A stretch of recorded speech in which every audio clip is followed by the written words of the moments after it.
ایک بہت ہی خوبصورت لائن ہے کہ تم صحیح اور غلط کا فیصلہ اللہ پاک پہ چھوڑ دو، کیونکہ وہی ایک پروردگار ہے جو انسان کو سزا اور جزا دینے کا حق رکھتا ہے۔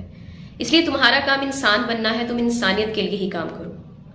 تو یہاں پہ اس بات کا ذکر کیا گیا ہے کہ صحیح اور غلط کا فیصلہ اللہ پاک پہ چھوڑ دیں، تو وہاں پہ ایک اور بات کا ذکر بھی کیا گیا ہے کہ تم صحیح اور غلط کا فیصلہ تو اللہ پہ چھوڑ دو، لیکن اس صحیح اور غلط کے فیصلے کے ساتھ ساتھ صحیح کا راستہ مت چھوڑو۔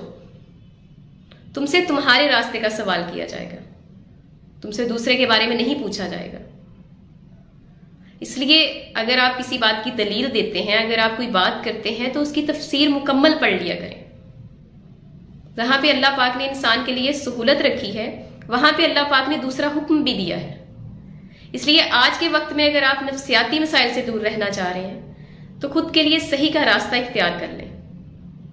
پھر کوئی بھی آپ کو کچھ بھی کہے، نفسیاتی طور پر وہ آپ پہ اٹیک نہیں کر سکتا، وہ آپ کو ذہنی مریض نہیں بنا سکتا۔ اس کے لیے آپ کو ثابت قدم رہنا ہوگا۔ نفسیاتی بیماری وہ بیماری ہے جو انسان کو نہ صرف ذہنی طور پہ بلکہ جسمانی طور پہ بھی مار دیتی ہے، اور وہ آپ کو تب ہی مارتی ہے جب آپ صحیح کے راستے سے دور ہو جاتے ہیں۔